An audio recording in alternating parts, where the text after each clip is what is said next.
Welcome to fintech economy channel. मैं आपका host Mir ज़ेब आपको इस चैनल पर वेलकम करता हूं। आज का टॉपिक होगा अमेरिका और पाकिस्तान के रिलेशनशिप्स और ट्रेड, और इस ट्रेड से दोनों पार्टियां कैसे फ़ायदा उठा सकती हैं। तो आज का टॉपिक बहुत इंटरेस्टिंग होने वाला है। इस वीडियो के आखिर तक जुड़े रहिए और प्लीज़ इस चैनल को सब्सक्राइब करें, लाइक करें, शेयर करें और इस डिस्कशन पर कमेंट करें। Thank you. तो जैसा कि हम जानते हैं कि जब से ट्रम्प साहब आए हैं, उनका पाकिस्तान से एक ख़ास किस्म की उनसीयत पाई जाती है और वो चाहते हैं कि पाकिस्तान से एक अच्छा रिलेशनशिप इस्टेब्लिश हो। इसकी कई मिसालें हमने पिछले चंद दिनों में देखी। जैसे ही इंडिया और पाकिस्तान की टेंशन फ्लेयर अप हुई और उसके बाद जो सीज़ फायर था, उसके बाद से ट्रम्प साहब ने कम से कम 9 से 10 दफ़ा ऐसे बयान दिए हैं कि वो पाकिस्तान से रिलेशनशिप बढ़ाना चाहते हैं और एक अच्छा ट्रेड बेस्ड रिलेशनशिप कायम करना चाहते हैं जिसमें दोनों पार्टीज़ का फ़ायदा है। तो इस रिलेशनशिप और इसके बेनिफिट्स जो कि दोनों मुल्कों को मिल सकते हैं, पाकिस्तान को भी और यूएस को भी, इसको जानने के लिए ज़रूरी है कि हम पहले ट्रम्प साहब को समझें। ट्रम्प साहब एक बहुत ही स्मार्ट इंसान है और ये एक कारोबारी बैकग्राउंड से आए हैं। तो इनके माइंड के अंदर जो एक अच्छा और हेल्थी रिलेशनशिप होता है, उसमें दोनों पार्टियों को फ़ायदा होता है। ऐसे नहीं है कि एक पार्टी फ़ायदा ले रही है और दूसरी जो है वो नुकसान उठा रही है। जैसे कि हमने देखा कि बार-बार उन्होंने अपनी स्पीचेज़ में बताया कि यूएस जो है वो किस तरह ट्रिलियंस ऑफ डॉलर्स जो हैं ओवर टाइम उसने ट्रेड में लॉस किया है और इसी वजह से उन्होंने टैरिफ्स इम्पोज़ किए हैं। चाहे हम उन टैरिफ्स की इम्प्लीमेंटेशन पे किसी भी तरह की राय रखते हों, लेकिन आप इस राय से इनकार नहीं कर सकते कि कोई भी मुल्क जो है वो लॉस में ऑपरेट नहीं कर सकता। तो अब हम आते हैं ख़ास तौर पे पाकिस्तान और यूएस की रिलेशनशिप और ट्रेड पे फोकस करते हुए। जैसा कि हम जानते हैं कि ट्रम्प साहब ने पाकिस्तान के बारे में कई दफ़ा रिमार्क्स दिए हैं कि पाकिस्तान और अमेरिका को ट्रेड बढ़ानी चाहिए और इसमें वो कुछ चीज़ें भी देख रहे हैं। पीछे हमें पता है कि जेनेटली बीच साहब आए थे पाकिस्तान। वो ख़ास तौर पे काफ़ी प्रपोजल्स लेके आए थे पाकिस्तान की रेयर अर्थ मिनरल्स के अंदर एक्सप्लोरेशन में और दीगर चीज़ों के अंदर। हमें पता है कि बैरिक गोल्ड भी इन्वॉल्व है, जो कि गोल्ड एक्सप्लोरेशन और एक्सट्रैक्शन की सबसे बड़ी कंपनी है दुनिया के अंदर। उनसे भी एक कॉन्ट्रैक्ट सा हो गया और 2028 से गोल्ड की एक्सट्रैक्शन और जो है उसकी एक्सप्लोरेशन और फर्दर रिसर्च भी शुरू हो जाएगी उसके ऊपर। तो ओवरऑल पाकिस्तान एक अच्छी डायरेक्शन में जा रहा है अमेरिका के साथ और इन सब बड़ी कंपनियों के साथ जो कि प्राइमरीली अमेरिकन बेस्ड हैं। अब हमें देखना है कि पाकिस्तान के हवाले से और क्या हो सकता है जो कि पाकिस्तान के लिए बेनिफिशियल है। यूएस पाकिस्तान को कई तरह से बेपनाह बेनिफिट्स दे सकता है। मैं कुछ इंडस्ट्रीज के नाम लेता हूँ उसमें और सेक्टर्स के नाम लेता हूँ, आई शुड से। उसमें आईटी बीपीओ आ जाती है फर्स्ट पे। IT means information technology, BPO is business process outsourcing, यानी जो बैक ऑफिस का काम होता है, फाइलिंग मेंटेन करना, रिकॉर्ड्स मेंटेन करना, अकाउंटिंग मेंटेन करना, लेजर मेंटेन करना, पेमेंट्स की रसीदें मेंटेन करना वगैरह वगैरह, ये सारा बैक ऑफिस में आता है। तो आईटी और बैक ऑफिस जो प्रोसेस है वो rare earth minerals, number 2, number 3 sporting goods, number 4 textile clothing, number 5 crypto market और नंबर 6 जो है वो है aviation and automotive parts manufacturing. 2024 में आईटी यानी कि information technology, software, hardware, computer support systems etcetera, IT और business process outsourcing, back office काम, फाइलें मेंटेन करना, लेजर मेंटेन करना, रसीदें मेंटेन करना एक्सेट्रा एक्सेट्रा, कस्टमर्स को कॉलें करना, ये सारा काम। इसके मद में इंडिया ने 200 बिलियन डॉलर्स प्लस कमाए हैं सिर्फ 2024 में। और इन 200 बिलियन प्लस के अंदर से 110 बिलियन प्लस जो है डॉलर्स में, वो यूएस से अकेले आया है। अब अगर यूएस ने 110 बिलियन डॉलर्स पे किए हैं इंडिया को लेबर सर्विसेज में, तो पाकिस्तान के अंदर तो लेबर सर्विसेज बेशुमार है। हमारी 50+% आबादी जो है वो 15 से लेके 23 साल के अंदर है। ये मैं क्यों बोल रहा हूँ? वेस्ट के अंदर किसी भी मुल्क की लेबर के बारे में फोरकास्ट की जाती है ये देख कर के उसमें नौजवान कितने हैं, क्योंकि जितने भी नौजवान 20, 22, 23, 24, 25 साल के करीब होंगे, उनमें फिर वो ऐड करते हैं कि जी इन्होंने 30 साल काम करना है। कोई भी इंसान रिटायर होने से पहले 30 साल काम करता है, चाहे वो अपना बिजनेस करे, चाहे वो जॉब करे एक्सेट्रा। तो 30 साल की सर्विस होती है एक इंसान की ज़िंदगी में। तो हमारी जो 50+% आबादी है वो यूथ के ऊपर डिपेंड करती है, यानी बिटवीन एजेस 15 to 23।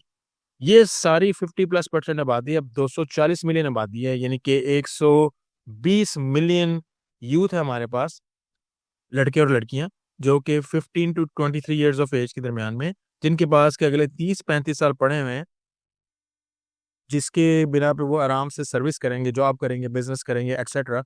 और अगर वो इन्हीं कामों में लग जाते हैं, बिजनेस प्रोसेस आउटसोर्सिंग की सर्विसेज प्रोवाइड करते हैं, आईटी में आ जाते हैं, तो 110 बिलियन में से अगर यूएस 10-20% भी पाकिस्तान को दे देता है इस बिजनेस का, यानी कि फॉर एग्जांपल 110 बिलियन 2024 की पेमेंट थी, अगर उसमें से यूएस 10 या 20% जो पाकिस्तान को देता है, which is 11 to 22 billion dollars, तो पाकिस्तान में एक बहुत अच्छी और strong IT and business process outsourcing की एक लेबर फोर्स और एक इंडस्ट्री स्टैब्लिश हो जाती है, जो कि पाकिस्तान के जीडीपी के लिए और फ्यूचर के लिए एक इमेंस पोटेंशियल बना देती है, और पाकिस्तान एक बहुत ही तेज ग्रोथ के ऊपर आ जाता है फौरन।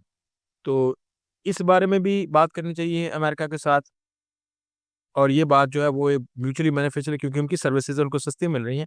इंडिया में जा रहे हैं, हमें थोड़ी सस्ती करके दे दें, और अगर हम उनसे 10-20% इस पाई का स्लाइस ले लेते हैं, जो कि 11 से 22 बिलियन डॉलर बनता है, तो ये हमारी तो एक पूरी की पूरी लेबर फोर्स जो है वो काफ़ी हद तक जो है टेक्नोलॉजी के अंदर आ जाएगी। हमें ये भी पता है कि पाकिस्तान में इस वक्त एआई पे भी काम हो रहा है, आईटी में बहुत काम हो रहा है, तो यूएस इस सिचुएशन से फ़ायदा उठा सकता है अपने लिए भी, और पाकिस्तान को भी बेनिफिट दे सकता है। नेक्स्ट हम बात करेंगे रेयर अर्थ पे।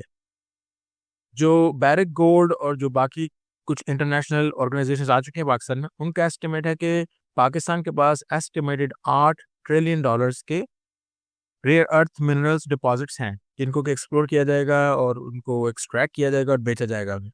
तो जैसे ये काम शुरू होता 2028 में, इसमें पाकिस्तान की ग्रोथ बहुत तेज़ होगी इंशाल्लाह, और पाकिस्तान दुनिया के नक्शे पर एक बहुत ही स्ट्रॉन्ग इकॉनमी बन के उभरेगा।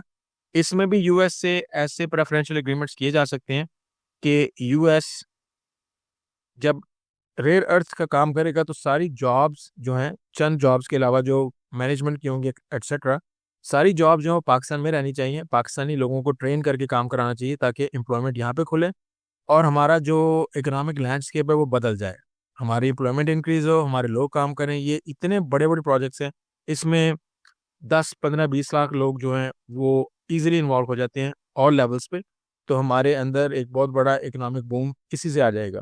अगली चीज़ हम बात करते हैं स्पोर्टिंग गुड्स। यूएस के अंदर तकरीबन सारी स्पोर्टिंग गुड्स, चाहे वो कपड़े हैं, चाहे वो प्रोडक्ट्स हैं, चाहे वो जूते हैं स्पोर्टिंग के, ये सारे बाहर से आते हैं। जिस तरह एडिडास है, नाइकी है, ये सारे ब्रांड बाहर के हैं।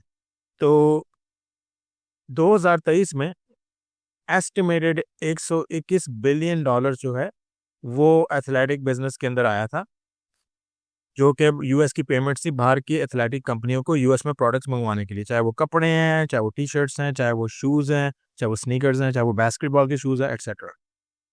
तो जब यूएस इतनी बड़ी इंडस्ट्री को रखता है, अब 121 बिलियन में से अगर पाकिस्तान को 5% भी इसका दे दें, जो कि 6-7 बिलियन बनता है, तो हमारी जो टेक्सटाइल स्पोर्टिंग गुड्स के रिलेटेड स्पेसिफिकली इंडस्ट्री है, वो भी इस्टेब्लिश हो जाती है, और यहाँ पे मैन्युफैक्चरिंग में बहुत इंक्रीज आती है, जिससे कि ईजिली 6-7 बिलियन डॉलर्स की इन नंबर से ईजिली यहाँ पे 1-1.5-2 मिलियन जॉब्स जो हैं वो खुल जाएंगी।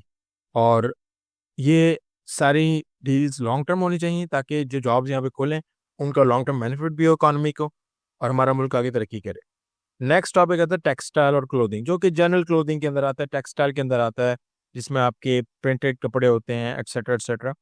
उसके अंदर यूएस ने एस्टिमेटेड 2023 में 104 बिलियन वर्थ के टेक्सटाइल अपेरेंट जो है वो इंपोर्ट की थी। अगर इसको देखा जाए तो सिर्फ अपेरल, जो जो फिनिश्ड कपड़े होते हैं, टी शर्ट्स हैं, पैंट्स हैं, जीन्स हैं, खवातीन के ड्रेसेस हैं, उनकी अकेली की थी $70 बिलियन, और नॉन अपेरल टेक्सटाइल जो इंपोर्ट थी वो 27 बिलियन की थी, जिसमें क्या आपके प्रिंटेड जो कपड़े आ जाते हैं, कपड़ा, वूवन एक्सेट्रा, और उसको फिर यूएस में या कनाडा में या मैक्सिको में बनाया जाता है, तो वो भी 27 बिलियन थी। अब अगर इसमें से 104 बिलियन टोटल में से यूएस जो है 5% या 10% भी पाकिस्तान को देता है, दैट्स 5 बिलियन और $10 बिलियन।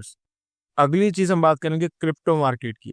हमें पता है कि पाकिस्तान एक्सक्लूसिवली काम कर रहा है यूएस की कंपनीज के साथ क्रिप्टो मार्केट की को इस्टेब्लिश करने में पाकिस्तान में, और इसके अंदर बिजनेस करने में।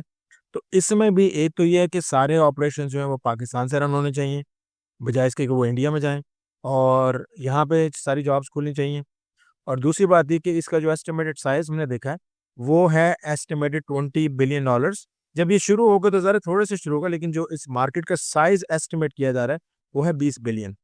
तो इस 20 बिलियन को इस तरह से यूज़ होना चाहिए कि सारी एम्प्लॉयमेंट पाकिस्तान में खुले। कुछ मैनेजमेंट ना बाहर से लें, कोई बात नहीं, क्योंकि आपको एक्सपर्ट चाहिए, लेकिन सारी जो नीचे की लेबर है एट ऑल लेवल्स, वो टेक्निकल भी नॉन टेक्निकल भी, वो पाकिस्तान की हो, उसको ट्रेन किया जाए। और उसके बाद जो पैसा यहाँ पे इन्वेस्ट हो रहा है उसके ऊपर रेगुलेशंस बनाए जाएं ताकि वो पैसा यहाँ से बाहर ना जाए। अगर हमारे लीडर्स इस मौके को, कि ट्रम्प सब पाकिस्तान को पसंद करते हैं और चाहते हैं कि ट्रेड बढ़े, अगर आप इस मौके को सही तरह से कैश करवाएं और प्रॉपर डिस्कशंस करें, उनके साथ स्ट्रेटेजिक डिस्कशंस करें, और ये जो सेक्टर्स मैंने बताए हैं इनके ऊपर काम हो, तो पाकिस्तान बड़े आराम से कोई एस्टिमेटेड $100 बिलियन की ट्रेड अपने मुल्क में ला सकता है। ये उसी तरह है जिस तरह इंडियंस ने 1995 में, नरसिम्हा राव साहब थे वहाँ पे पीएम, उन्होंने बिल क्लिंटन से जाके बहुत मीटिंग्स की थी और एक स्ट्रेटेजिक एलाई बनने का अंदिया दिया था, जिसके तहत यूएस ने फिर इंडिया में इन्वेस्टमेंट शुरू की थी उस जमाने में बिल क्लिंटन साहब के। तो ट्रम्प भी ये कर सकते हैं। इंडिया तो खैर बहुत बड़ी इकॉनमी है और हमारा उनसे कोई इतना मुकाबला नहीं है, लेकिन अगर इंडिया में 4-5 ट्रिलियन डॉलर जा सकते हैं इतने सालों के अंदर, तो हमारे अंदर 100 बिलियन तो कुछ भी नहीं है। 100 बिलियन तो उसका मेरा ख्याल है 5% भी नहीं बनता, बल्कि लेस देन 5% बनता है। तो हमारे लिए लेस देन 5% जो है $100 बिलियन ईयर, ये भी बहुत बड़ी अमाउंट है, और हमारी इकॉनमी एक परमानेंट बूम साइकिल पे आ जाएगी इन तमाम सेक्टर्स के अंदर। तो आज के लिए इतना ही। उम्मीद है आपको ये एनालिसिस पसंद आया होगा। अपनी आरा से आगाह कीजिए कमेंट सेक्शन के अंदर, और हमें बताइए कि आपको हमारा एनालिसिस कैसा लगा, और अगर हमने कुछ मिस किया तो वो भी बताइए। इसके साथ ही नेक्स्ट वीडियो में मिलेंगे। Thank you.